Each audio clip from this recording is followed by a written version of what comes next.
Welcome to Comprehensive Evaluation of Disorders of Sexual Desire, a continuing education service brought to you by SmithKline French Laboratories and SK&F Co. Presented here are highlights of a symposium held at the 1983 American Psychiatric Association Convention in New York City.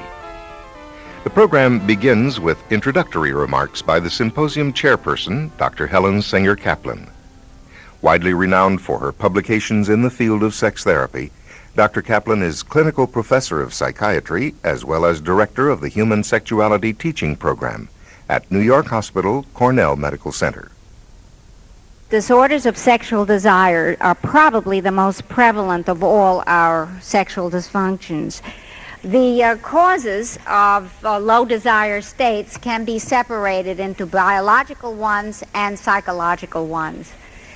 The most prevalent, the most common biological causes which are associated with loss of desire or loss of the sex drive is the aging process, which although people who are in good health and have healthy partners can enjoy sex to the end of their days, nevertheless there is a decline in sex drive and sexual ability, which is natural with the aging process. And if that is misunderstood by the person or by the couple, can result in a premature asexuality. In depression, there is a psychophysiological impairment of the sex drive, which is independent of any sexual conflicts which may exist. In fact, in a person who is middle-aged or below and who does not have any of the disease states or drugs which cause impairment of sexual desire, depression is the most common cause of global loss of sexual desire. Among the endocrine causes which we see in the syndrome, pituitary disorders, particularly prolactin-secreting tumors and deficiencies in testosterone, both in males and females, are important medical causes of low desire. Among the drugs in common use, the ones that are most likely to impair a person's sex drive are the narcotics and alcohol, the beta-adrenergic blockers used to treat and prevent heart disease, and some of the centrally acting antihypertensive agents. For the purpose of evaluation, it's useful to divide the psychological causes of impaired desire according to response to treatment. By behavioral causes, we mean those psychic events, the anxieties, the negative mental states, which occur when a person is trying to make love or is in the middle of making love, which block his sexual response and feelings. It's very important during an evaluation to detect and understand these immediate behavioral causes of low desire, because they respond to certain behavioral interventions of sexual therapy, such as the sensate, focus, non-demand exercises, and work with fantasy. Next are the intrapsychic factors which may cause loss of sexual desire. There are various ways of conceptualizing such inner conflict, unconscious conflict, which can result in a loss of sex drive. Finally, we come to a very important element which very frequently plays a role in the loss of sexual desire, and that is problems in the couple's relationship. This is so prevalent a cause and a target for treatment that Masters and Johnson have said the couple or the relationship is the patient. This is in sharp contrast, of course, with the analytic position where the individual patient is treated without involving the partner in the treatment process at all. Now, the separation of these four classes of causes is, of course, artificial. In the actual clinical situation, these merge and meld to block the patient's sexual feeling. The neurotic person uses the dictates of his church in the service of his neurotic fear of sex. A couple's marital battles usually reflect individual psychopathologies as they act out their infantile jealousies and angers with each other. And the elderly man's biologically diminished sex drive frequently taps into latent insecurities and escalates into total asexuality. Therefore, the evaluation of each case should really be comprehensive, encompassing all the factors that we have artificially separated here. We continue with a presentation on biological aspects of the evaluation by Dr. Raul C. Shiavi. Dr. Shiavi serves as professor of psychiatry and director of the Human Sexuality Program at the Mount Sinai School of Medicine. Before proceeding into the discussion of the inhibited sexual desire, it may be worth spending a few minutes talking about some of what we know about the psychobiology of normal sexual desire. Recent empirical evidence supports the prevailing notion that androgen plays an important role in sexual behavior, in sexual desire, both in men and women. Testosterone is the principal androgen in men. In women, in addition to testosterone, we have adrenal androgens, such as androstenedione.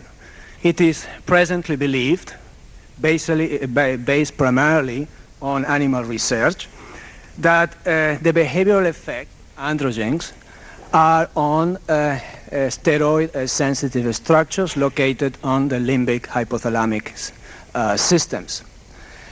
There is currently delineation of dopaminergic, serotonergic, as well as cholinergic systems that may modulate sexual desire and sexual activity.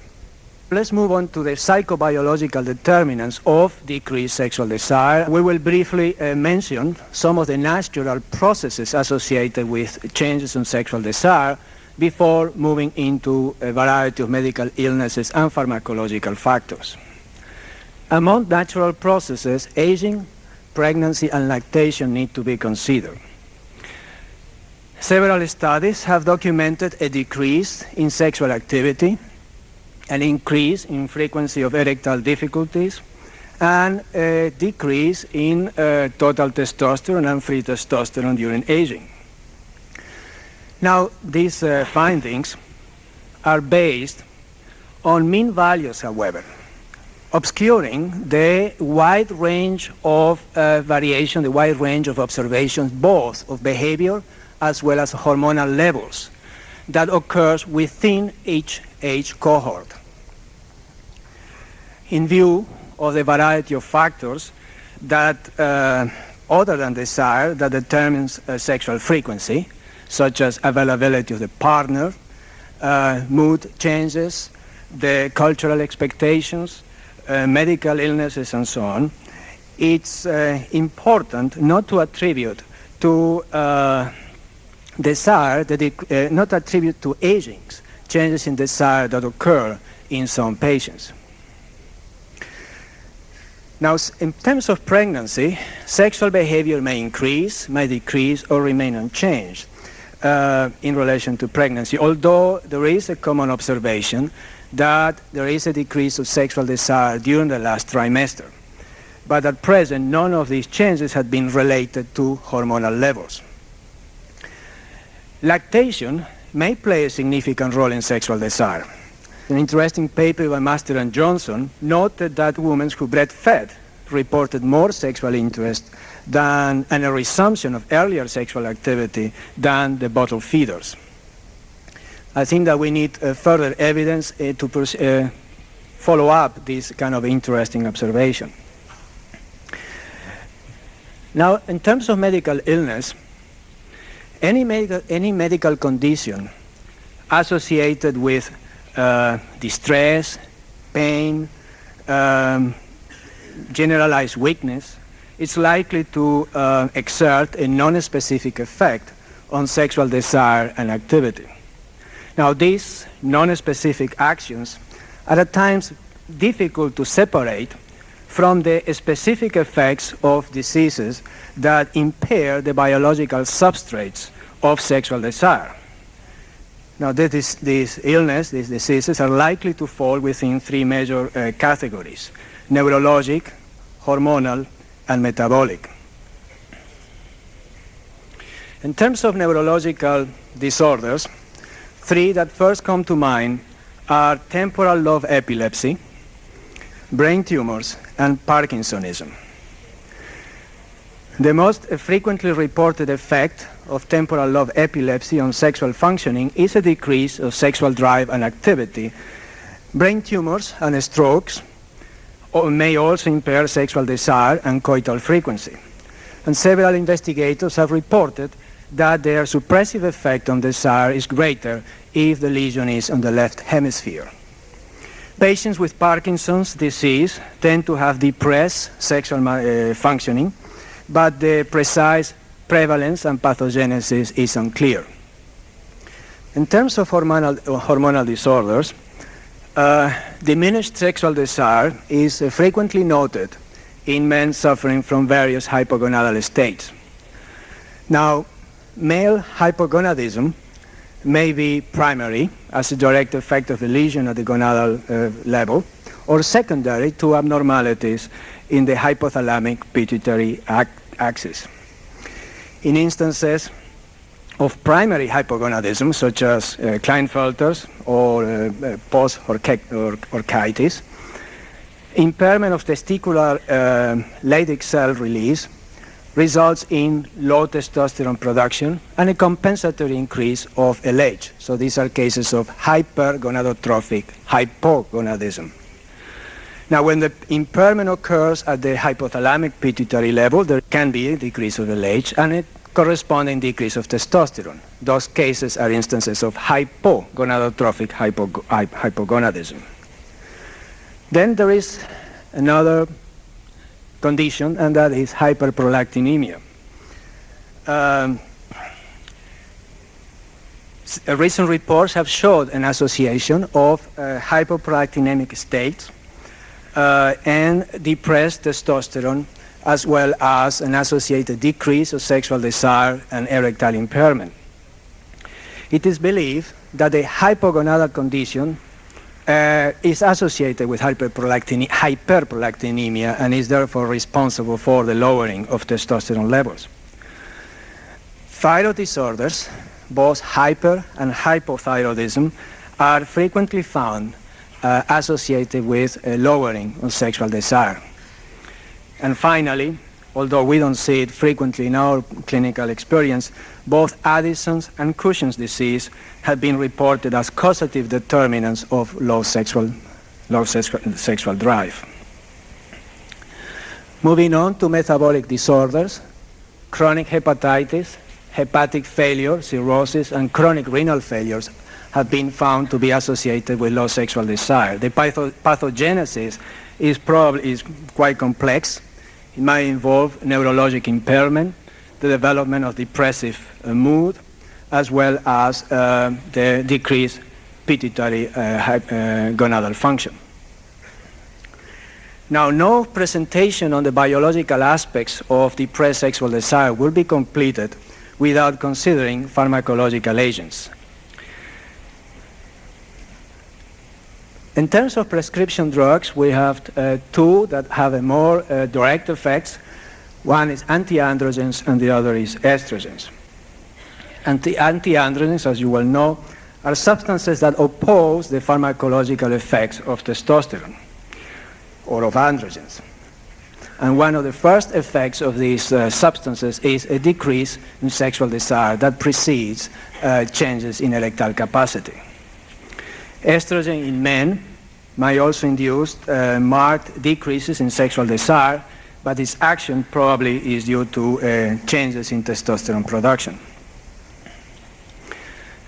Antihypertensive drugs, such as reserpine, alpha-methyl-dopa, and clonidine, can have effects of sexual desire independent of their action on erectile capacity. Now, the mechanism of action is complex, and it probably may include the induction of a central catecholamine depletion, sedative effects, as well as the development of the depressive mood. Among the psychoactive agents, one should consider the phenothiazines, monoamine oxidase inhibitors, and benzodiazepines. And they have been reported to induce decreased sexual desire in both sexes. Again, the precise mechanism of action of these drugs is not known. Antihistamines that have been reported by some as inducing decreased sexual drive. And drugs of abuse. Alcohol, barbiturates, narcotics, talking about heroin, morphine, as well as marijuana. Their effect depends in great extent to chronicity of use, the dosage, as well as subject's characteristics. And now one has to consider depression as a psychobiological state. Loss of sexual desire is a well-recognized symptom of depression. The sexual impact of depression varies considerably, however, from person to person, and is not always a reflection of the severity of the depression as measured by independent criteria.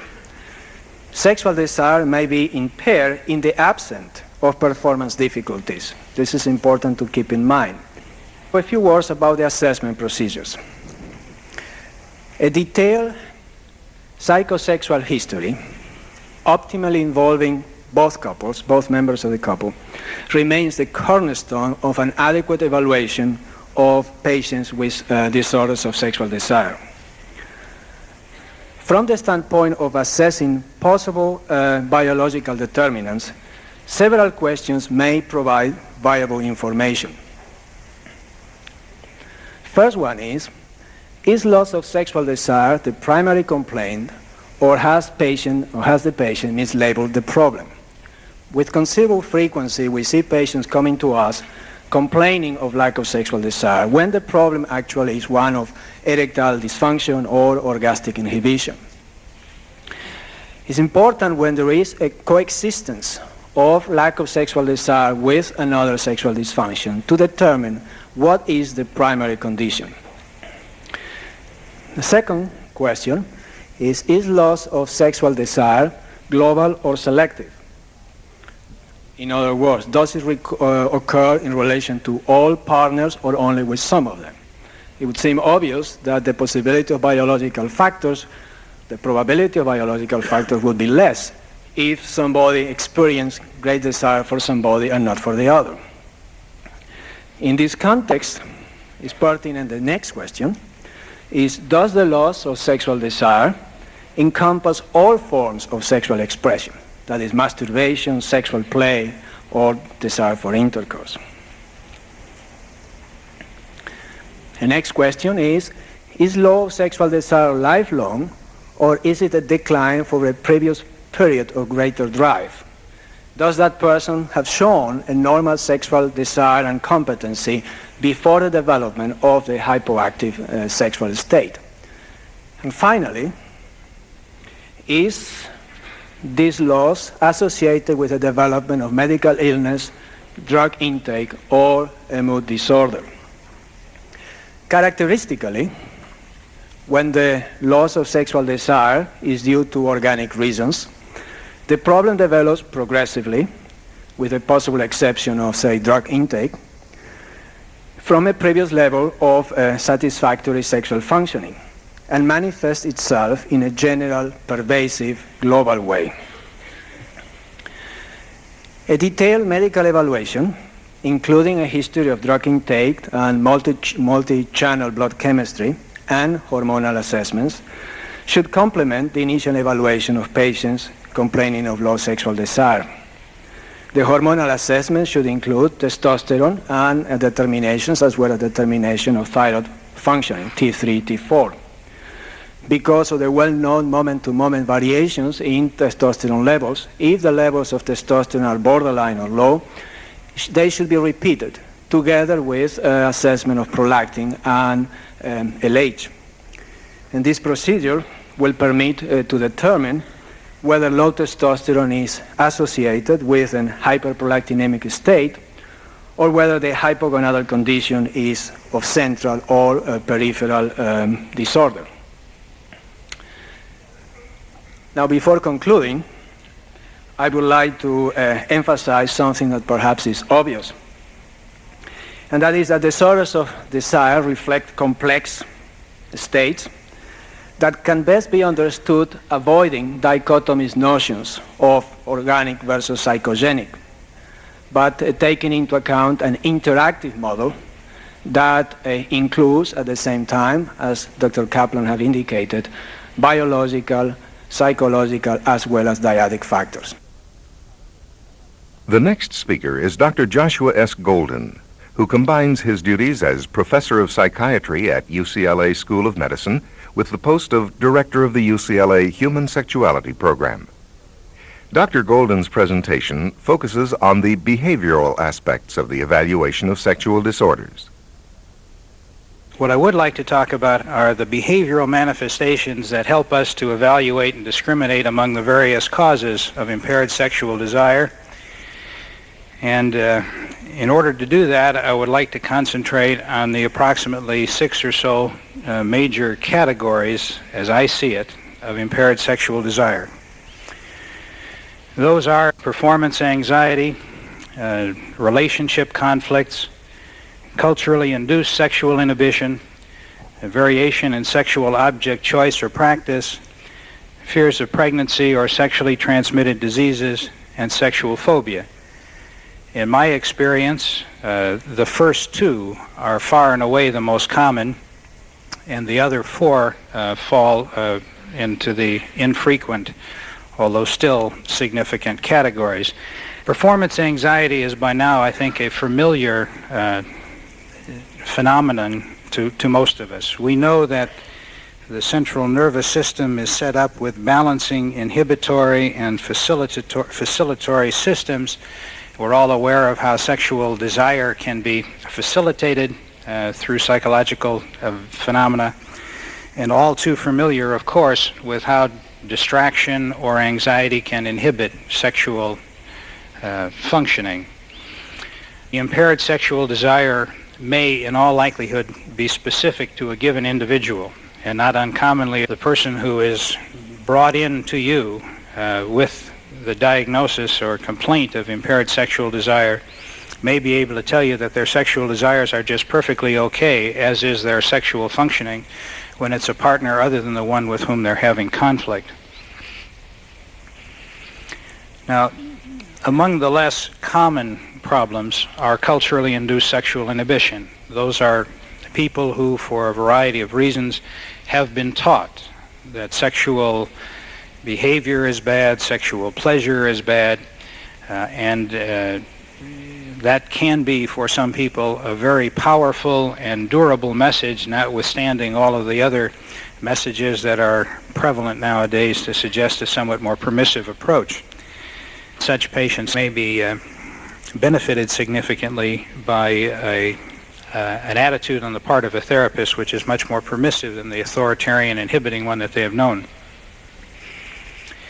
Variations in sexual object choice or preference or practice, I think, are familiar to all of us. I saw recently a couple, a successful attorney in his early 40s who had been married for a number of years, had one small child, and came seeking sex therapy, perhaps mislabeled, for a problem of impaired sexual desire. When one discovered, in taking a history from these 2 people, particularly taking it from them separately as well as together, that this was a man who had been troubled all his life long by homosexual fantasies and inclinations which he had never acted upon.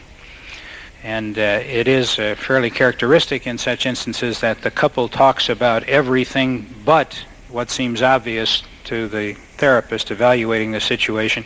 Is there some possibility that there's a sexual preference other than for a heterosexual partner? Finally, the 5th category, fear of pregnancy or sexually transmitted diseases. And as we will see from the behavior of such people, sexual activities are generally enjoyable and work satisfactorily in all areas except those which would expose the person to what is feared, whether it's pregnancy or recently, of course, as we become aware of the acquired immunodeficiency syndrome, we find a good deal of sexual inhibition, avoidance of sexual activity among those people who feel they may be at risk for contracting a potentially fatal disease. And finally, the category of sexual phobia.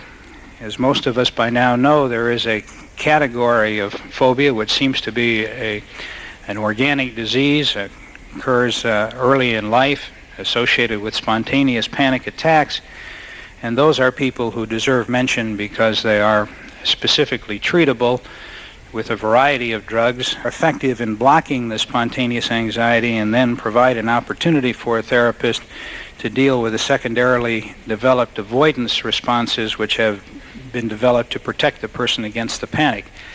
None of these patterns in any given individual is going to be particularly distinctive, but if we look at various behavioral manifestations characteristic for these 6 different categories, we see some patterns which will develop.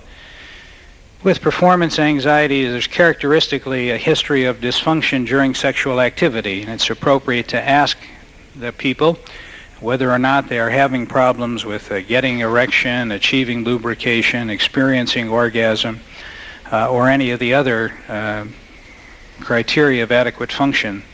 With non-sexual conflicts in the relationship, there may not be particularly dysfunction during sexual activity, although that might be a part of it. What's interesting about this is that although the people have no desire to be sexually involved with the partner, when they are sexually involved, they frequently function without difficulty. Also, in the case of a culturally induced sexual inhibition, there may or may not be any impairment in terms of sexual response, depending largely to the extent to which their physiology in terms of sexual response is more robust than the psychological effects. Variations in sexual object choice or practice ordinarily do not experience dysfunction. They primarily avoid sexual activity, although none of these are absolute. And with a fear of pregnancy or sexually transmitted disease, if the people are engaging primarily in sexual intercourse, coitus, or some other sexual activity which is feared, again, it's a question of the fear perhaps being large enough to interfere with their ability to respond. With sexual phobia, the panic is so severe that there's really little likelihood that the people are going to be able to function. Now, one interesting behavior is the non-coital affectionate behavior that may occur with a couple. Perhaps another way of describing it is whether or not the couple is affectionate with one another and engage in affectionate behaviors short of sexual activity or sexual contact. And frequently with performance anxiety, we see that there is a good deal of non-coital affectionate behavior. The couple likes one another. They're frequently involved in touching, kissing, hugging, and so on, but avoid specifically that circumstance where they may have a sexual failure because of the performance anxiety. Where there are conflicts in the relationship and the people don't like one another, we tend not to find much in the way of non-coital affectionate behavior, nor do we find that in culturally induced sexual inhibition, because such people tend to think that any any affectionate behavior may turn into a sexual interaction, and so the avoidance occurs much earlier in the cycle. Where there's a variation in sexual object choice or practice, there is frequently an absence of much affectionate behavior, although the people may have a very amiable relationship.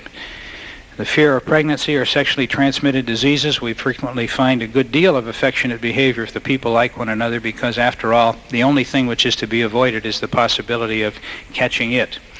And with sexual phobia, we tend to see an absence of non-coital sexual behavior. The question is next whether there is anticipatory anxiety. We can ask our patients, do you, when you begin to think about the possibility of a sexual encounter, experience a good deal of anxiety? Are you apprehensive? Are you thinking about all of the possibilities that can go wrong, whether you won't get an erection, whether you won't lubricate, whether your partner is going to get angry, whether they're going to misunderstand? And it's a very common observation that, as you mentioned, this litany of thoughts that go through the minds of most people with performance anxiety, they'll begin to nod their head in assent and recognition, because it's so predictable that these things will occur. And so we do have a great deal of anticipatory anxiety in the cases where performance anxiety is causing the impaired sexual desire. where there are non-sexual relationship conflicts, the people ordinarily have no intention of being sexually involved with their partner, even though they might be able to do so if they wanted to, and so there tends not to be the anxiety. It's present when there is culturally induced sexual inhibition. It tends not to be present in the category of variation in sexual object choice, again because, like number 2, they're not planning to be sexually involved. There's a good deal of anxiety in the fear of pregnancy or sexually transmitted diseases, and again, a great deal which is present in the case of sexual phobia. Where the behavior that we're looking at is whether people have sexual relationships with partners other than the identified partner that they bring in, we frequently find in the case of performance anxiety that people will try with other partners to see whether they can be more successful than they are with the partner with whom they're having difficulty. In the case of non-sexual relationship conflicts, there are frequently sexual relationships with others which may be quite satisfactory. In the case of culturally induced sexual inhibitions, there are not sexual relationships with anybody.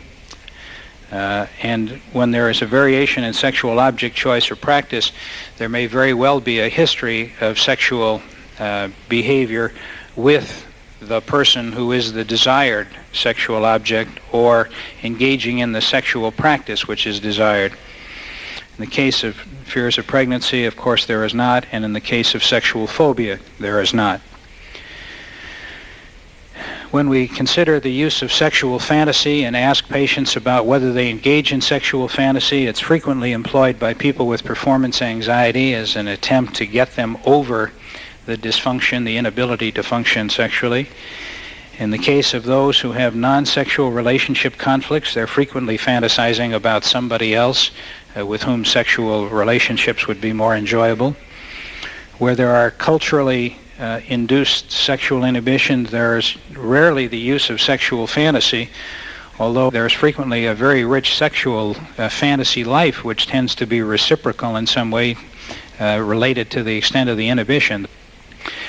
Where there's a variation in sexual object choice or practice, there's very frequently sexual fantasy, and it may generally be involving the uncommon, forbidden, or unacknowledged sexual object or preference. Fear of pregnancy or sexually transmitted disease, there's no particular relationship here to the use of sexual fantasy, and in sexual phobia it tends not to be present either. Finally, an interesting aspect of behavior is whether or not there is disinhibition, that is to say, some greater amount of sexual appetite when the person has been influenced by drugs or alcohol. And in the case of performance anxiety, we occasionally see that, although that's rarely consistent. In non-sexual relationship conflicts, we don't tend to see that.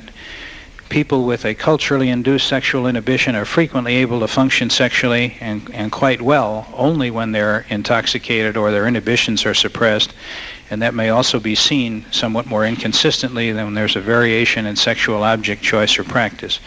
Fears of pregnancy or sexually transmitted diseases are rarely going to be influenced by drugs and alcohol. And in the case of sexual phobia, there may be some effect from drugs or alcohol. While in any individual case, it may be difficult to tell by analyzing the behavior what it is that's going on, there is a pattern. Our program continues in a moment. First, a brief message from SK&F Co. If you had given Stelazine, brand of trifluoperazine hydrochloride, by injection before you began listening to this tape, you could be reasonably sure that by now your patient's antipsychotic was working. That's because the onset of action for Stelazine injection generally occurs within 10 to 15 minutes after administration. But Stelazine is not only rapid acting, it's also potent. A deep IM injection of only 1 or 2 milligrams is usually sufficient for control of acute psychotic episodes. But if necessary, the dose can be repeated every 4 to 6 hours. More than 6 milligrams within a 24-hour period is seldom necessary. Once the psychotic crisis is under control, patients can be switched for maintenance therapy to Stelazine tablets or concentrate, both with convenient BID dosage. Stelazine injection for prompt, potent control in acute psychotic episodes. Stelazine is contraindicated in comatose or greatly depressed states due to CNS depressants in cases of existing blood dyscrasias, bone marrow depression, or pre-existing liver damage. Avoid using in patients hypersensitive to phenothiazines. Physicians should be alert for neuromuscular reactions, including tardive dyskinesia and other adverse effects associated with phenothiazine therapy. Dosage requirements of patients on high-dose long-term therapy should be evaluated periodically. Before prescribing Stelazine, please consult the accompanying literature for complete product information, including additional warnings, precautions, and adverse reactions. The program continues on side 2. Please turn the cassette over. The evaluation of disorders of sexual desire resumes with a discussion of intrapsychic factors by Dr. Otto Kimberg. Best known as the leading authority on borderline and narcissistic personality disorders, Dr. Kimberg is professor of psychiatry at Cornell University Medical College and medical director of the New York Hospital Cornell Medical Center, Westchester Division. He is also training and supervising analyst at Columbia University Center for Psychoanalytic Training and Research. Regarding the inhibition of sexual desire that corresponds to severe character pathology or personality disorders, I would like to discuss these issues from the viewpoint first of normal development of sexual behavior in terms of total relationship to a sexual partner and to sexuality, then to explore briefly pathology in this development, then say something about the diagnostic evaluation from a psychodynamic viewpoint, and finally a few words about prognosis. Regarding normal development, psychoanalytic investigation has shown roughly 2 broad levels of development of psychosexual fantasies, conflicts, and behaviors. First, the so-called pre-Oedipal stages of development, in which there exists a capacity for sexual or erotic, rather, excitement linked to erotogenic zones and general skin eroticism, in which there is a development of the polymorphous, perverse, infantile sexual tendencies that we find in the paraphilias or in sexual deviations in adults, with the difference that normal polymorphous infantile sexuality is multiple, shifting, free, in contrast to the restricted, obligatory nature of very restricted sexual fantasies and activities in perversions. The polymorphous quality of this whole type or spectrum of sexual fantasies shifts significantly in the second stage, the Oedipal level of development, in which genital impulses become predominant, and in this context, genital impulses toward the parental objects, toward the parents, with the characteristic triangularization of the Oedipal situation, and both parents and siblings and other people are seen in an integrated fashion, that is to say, with their positive and negative aspects. There is so-called total or global object representations of them, in contrast to only partial images of them as all good or all bad that characterize the sexual fantasies of the previous polymorphous, perverse sexual stage. The Oedipal stage of development permits the experience of ambivalence, in other words, of both loving and hateful feelings and experience toward the same person, with the predominance of love in the relation, so that aggression is not dangerous because it's contained by a loving relationship. A third level of development, post-Oedipal level of sexuality, actually coincides with the preconditions of normal sexual functioning from a psychodynamic viewpoint, it means the integration of three levels of intrapsychic functioning. First, the preservation of polymorphous, perverse, infantile strivings that are maintained as sexual foreplay, as polymorphous, perverse sexual fantasies that enrich genital intercourse per se. This sexual excitement should permit the experience of orgasm, in other words, maintenance of normal, polymorphous, perverse, infantile sexuality is the first level of precondition for normal sexual experience. And let me say immediately that in patients with relatively mild sexual difficulties that derive from the Oedipal stage of development, we often find the capacity for sexual relation, stable object relations, stable sexual relations, but an impoverishment of the sexual experience because it is, so to speak, unconsciously proper in eliminating all the aspects of primitive polymorphous fantasies and play.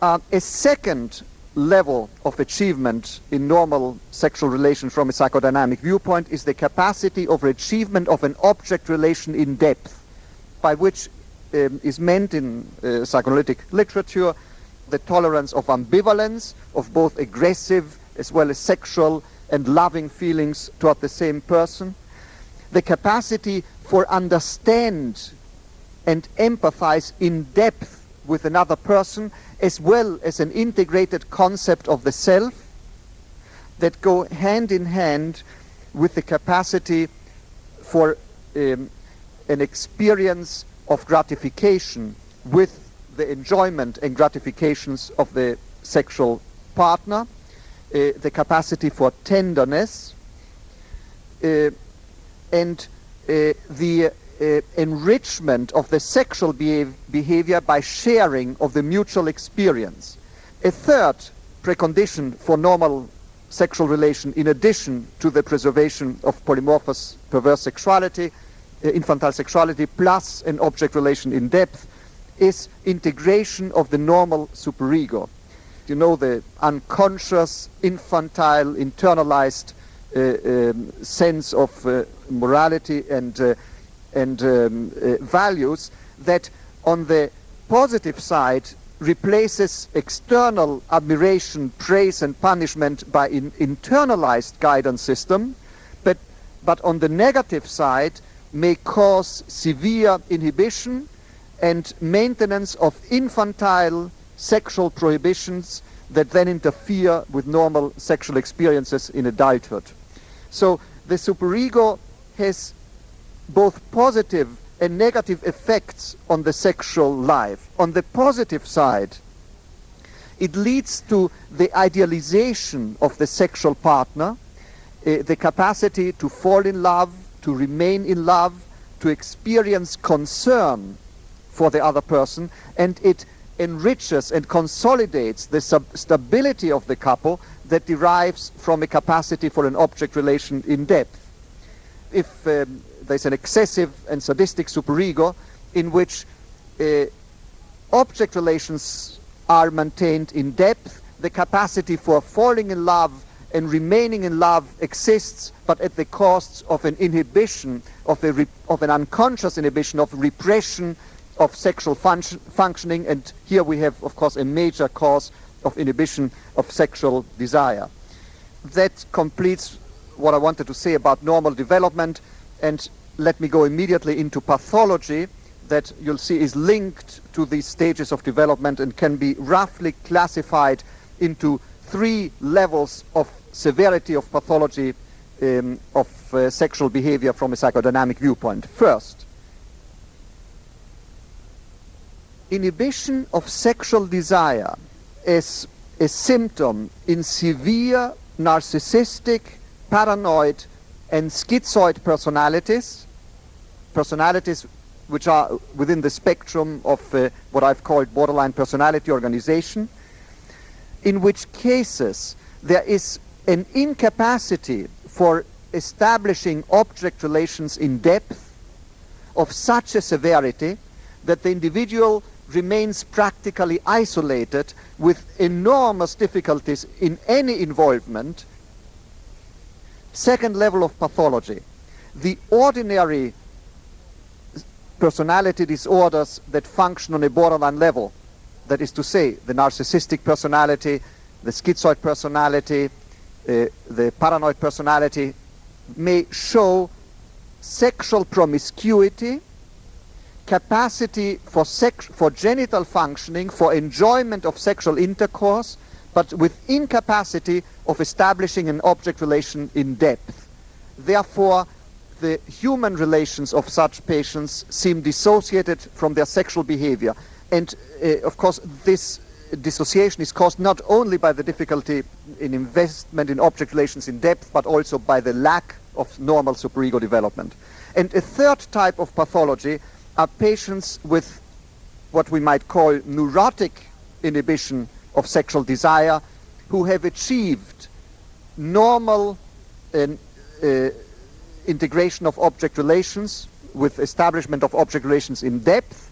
They have overcome the polymorphous, perverse, infantile stage of development, and they have also achieved the consolidation of ego identity and of superego integration. They have the capacity to fall in love, to remain in love, to be invested in depth in others, but at the cost of severe sexual inhibition. We find this in particularly in three personality types: the obsessive compulsive personality disorder, in patients with hysterical personality disorder, and with depressive masochistic personality disorder. Now I'm coming to diagnostic evaluation. First, we have to investigate sexual fantasy, activity, and dreams to evaluate total sexual activity. The richer the total range of polymorphous, perverse fantasy and activity is included, plus the richer the sexual activity, of course, the more we are in a normal spectrum, and the more all polymorphous, perverse, sexual, infantile elements are inhibited, we are probably in the presence of an Oedipal type of pathology, the highest level one. Second, the quality of object relations, which can be evaluated by studying whether the patient is able to describe himself in depth, whether he can describe the most important people in his life in depth, particularly the person with whom is involved sexually, and the capacity to have a concept of self and of the other person in depth indicates that there is no identity diffusion, and by the same token it helps to discard the most severe types of inhibition of sexual desire, namely the most severe types of narcissistic, paranoid, and schizoid personalities.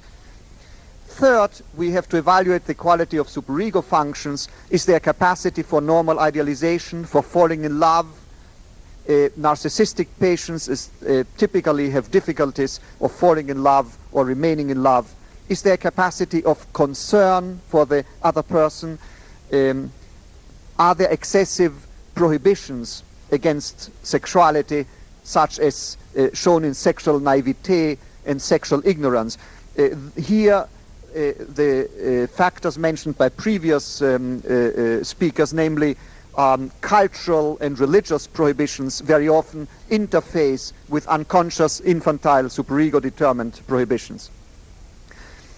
Next, we have to evaluate the relationship with the sexual partner, the stability and depth of the object relation, the extent to which joint cultural commitments, combined ideals and aspirations for their personal relationship, and unconscious mutual identifications are harmonious or not. We then have to study the actual sexual behavior of the couple, their freedom in play, in interest, in mutual involvement, and here study the possibility of superego features which very frequently show in mutual inhibitions. In addition, from a psychotherapeutic and general treatment viewpoint, we have to evaluate the motivation for change of both partners and the secondary gain of inhibition of sexual desire in terms of unconscious acting out of aggression toward the sexual partner, for example. And finally, study the indications and contraindications for the three dominant modalities of treatment for psychodynamically determined inhibition of sexual desire, namely a combination of individual psychotherapy or psychoanalysis, sex therapy, and or marital therapy. To conclude, some prognostic indicators. First, as I mentioned already, personality organization. The prognosis is very good for neurotic patients, neurotic in terms of neurotic personality organization with good identity integration, bad for those narcissistic patients who have inhibition of sexual desire, intermediary for schizoid and paranoid personalities with inhibition of sexual desire.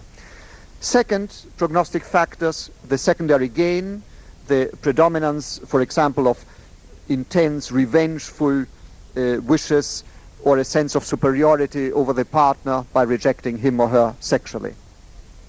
And third, the unconscious sexual needs defended against, if they are of a nature that would be very difficult to bring up in the treatment without threatening excessively the patient's life, the prognosis may get worse. Addressed next are relationship aspects of the evaluation, as presented by Dr. Harold I. Lief. Dr. Lief is professor of psychiatry at the University of Pennsylvania School of Medicine and medical director of the Institute for Marital and Sexual Health. This whole field had to base its development on certain developments in psychiatry and in psychotherapy. Up until roughly 1950, we were dependent on individual psychotherapy for the treatment of sexual disorders. In the 1950s, Nathan Ackerman and others started family therapy. This development blossomed in the 1960s and even more so in the 70s. At the same time, marital therapy was starting. And in the 60s, we had the burgeoning of behavioral therapy. And it's really the conjunction of individual therapy, behavioral therapy, and marital therapy that we use in sex therapy. Now, it's clear that you cannot conduct sex therapy without paying attention to the couple. It's ridiculous not to do so. And perhaps a brief anecdote illustrates this. Husband says to his wife, "Why don't you ever tell me when you have an orgasm?" She says, "You're never around."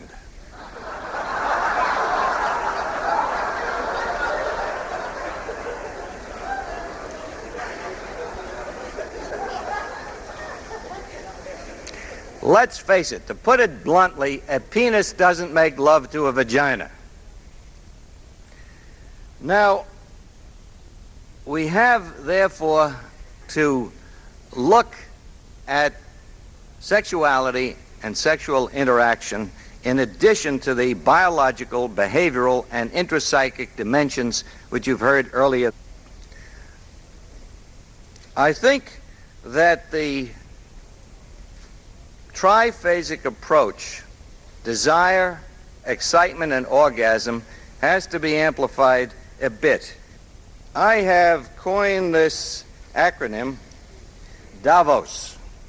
D stands for desire, but excitement has to be broken down into its psychic component, or arousal, and its physiologic component, vasocongestion. Because it's possible to have a great deal of arousal, as in a man with impotence, but not have the vasocongestion. Conversely, it's possible to have the physiologic component of excitement, but not the psychic component. Indeed, about 15% of women, when hooked up physiologically, so that we're studying their perivaginal and uterine contractions, and we know they have orgasm, do not report having an orgasm. So it's possible that the physiology is separated from the psychic awareness. O for orgasm, and S for satisfaction. And you do have to add S for satisfaction. There are people who have limited physiologic response and yet have a great deal of satisfaction from the interaction they have with their partners. And conversely, it is possible to go through the whole cycle and be relatively dissatisfied. When we look at inhibited sexual desire, ISD, we have to see whether it's situational or generalized. If it is situational, that is in a particular situation or with a particular partner, it's much more apt to be couple-related. If it's generalized, it's more apt to be biologic or a consequence of depression or an intrapsychic phenomenon, a consequence of intrapsychic conflict. The second thing we have to see is whether it's acquired or lifelong. Acquired, we mean whether there has been a period of good sexual functioning before the dysfunction started. If it's acquired, it's more apt to be couple or interactionally related. If it's lifelong, it's more apt to be biologic or intrapsychic. In addition to sexual dysfunctions, we deal with other kinds of sexual problems. In the book I edited for the American Medical Association, we broke down sexual problems in three major categories. Sexual concerns, that is, those concerns that people have with themselves. These might be concerns about normalcy, body image, penis size, breast size, and that sort of thing. Difficulties, which are the concerns that people have about sexual frequency, sexual repertoire, the degree of affection, how much foreplay there is, how much afterplay there is, whether the sex is conducted in a particular situation or setting. There are all kinds of conflicts that we call sexual difficulties. And these often produce more marital problems and more marital unhappiness than do the dysfunctions themselves. So just a word about that, because sometimes ISD is a consequence of sexual difficulties rather than the dysfunctions as set forth in DSM-3. Now, some frequent examples of intrapsychic problems. Some of these have been mentioned before by Dr. Kimberg. The Madonna-prostitute complex is an extremely important part of this. Just in the last year, I saw 8 cases in which there was an inability to synchronize, to integrate lust and love. The person had to have separate partners for the expression of lust and love. Now, Freud wrote about this in a famous paper called The Most Prevalent Form of Degradation of Erotic Life. In addition to the Madonna prostitute complex, which causes ISD, we have other kinds of intrapsychic problems, such as a violence misconception of sex, the fear of loss of control, the fear of having too much power, where, let's say, it's usually the woman has an unconscious fear of devouring the partner, or of ego-dystonic impulses such as homosexuality, homosexual impulses, sadomasochistic impulses, prostitution fantasies and impulses, or other types of fantasies which have to be repressed or suppressed. Sometimes there may be a whole variety of non-sexual conflicts that produce ISD. And let's take a look at the types of marital problems that we can put into categories that are useful to us in making an appraisal. Marital boundaries, power and control, and intimacy. Marital boundaries, here are some of the kinds of things that intrude on the marital relationship. Conflicts over in-laws, and other family members, very common, of course, in the first decade after marriage in the 20s. Work, that is familiar as a frequent problem involving discontent with spouses, children, recreational pursuits. I have had patients with ISD because they were much more in love with their boats than their wives. And so that this is something to keep in mind. Community activities, religious activities, lovers and friends. With power and control, we see overtly the struggle over who's dominant, the competitive struggle between husband and wife, but those are fairly overt. Remember that power and control can be possessed covertly, and that can be accomplished by passive-aggressive techniques, by guilt-provoking techniques, and the induction of protection and nurturance as examples of covert power manipulation. All these conflicts can eventuate in people with impairment of sexual desire. Now, if we look at intimacy, the same thing is true. More important than sexuality in terms of marriage relationships is expressivity, the capacity to express one's thoughts and feelings, and it's a two-way street, to share those with one's partner. And we find that the inability to really achieve intimacy based on this capacity for expressivity often leads to inhibited sexual desire. And Peter Martin of the University of Michigan has called some of these cases the lovesick wife and the cold-sick husband.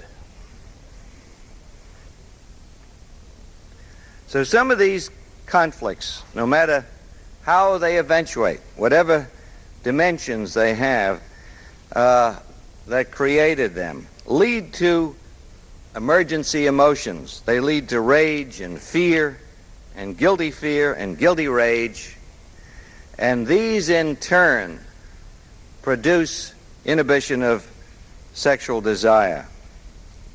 We must pay some attention in a dyadic interaction to transference, the transference from early parental or sibling figures to the spouse.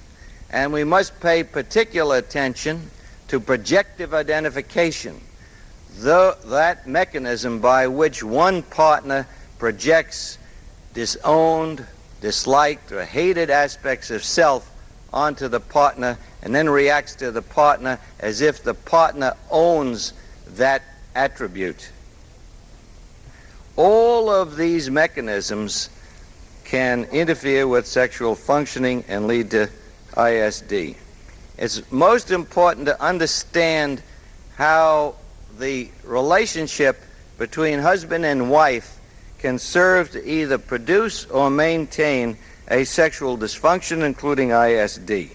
Once the diagnosis is made of the etiologic factors and the interactional aspects can be sorted out and understood, and how in a systems approach one can understand how these play into each other, how they feed on each other, then I think we have a chance of dealing more adequately with sometimes a very complicated sexual dysfunction.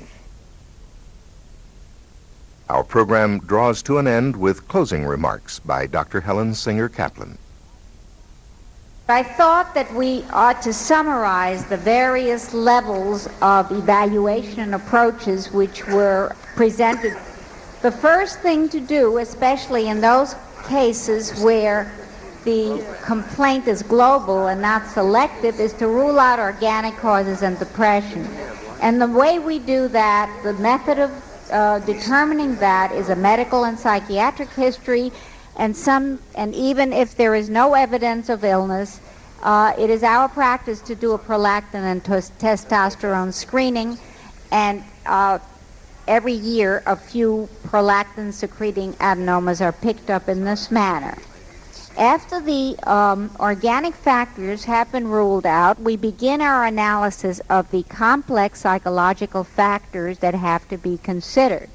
First, as Dr. Golden described, we assess the immediate, currently operating defenses against sexuality.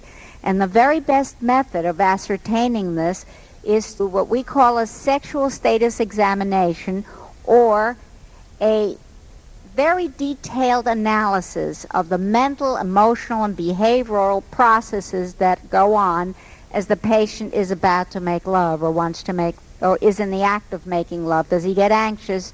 Is he free to use the kind of fantasies Dr. Kimberg talked about? Is he angry at his partner? In every case of ISD, one also must assess possible deeper sexual conflicts. We do this by taking a family and psychosexual history of each partner, as well as an analysis of the relationship and the type of object relationship that this patient has. And only when we have that kind of data can we choose the appropriate treatment modality. In a minority of cases, brief, behaviorally oriented sex therapy is the treatment of choice. Those are people who don't have organic factors and only have lost their desire because of minimal performance anxieties, lacks of communications, but are otherwise psychologically sound and in good marriages. More usually, the sex therapy done with ISD patients is modified to include more insight and conflict resolution of interpsychic as well as dyadic problems. However, some patients are in such terrible marriages that it makes absolutely no sense to try to rehabilitate a sexual relationship and are of the fragile type of personality and disorders which were described by Dr. Kimberg. Such patients are, of course, not amenable to sexual therapy, either brief or modified. And finally, when the patient is depressed or is suffering from a panic disorder, medication should be integrated into the treatment program, which improves the prognosis still further. One of the fascinations of this field is that it integrates the many levels of description and the many types of therapeutic interventions which were described here. This concludes the highlights edition of Comprehensive Evaluation of Disorders of Sexual Desire, a continuing education service from SmithKline & French Laboratories and SK&F Co. The views you have just heard expressed are those of the individual panelists, and their participation is not intended as an endorsement of SK&F products. This program was recorded on location in New York City and was produced by SmithKline & French. Now, here's a brief message from SK&F Co.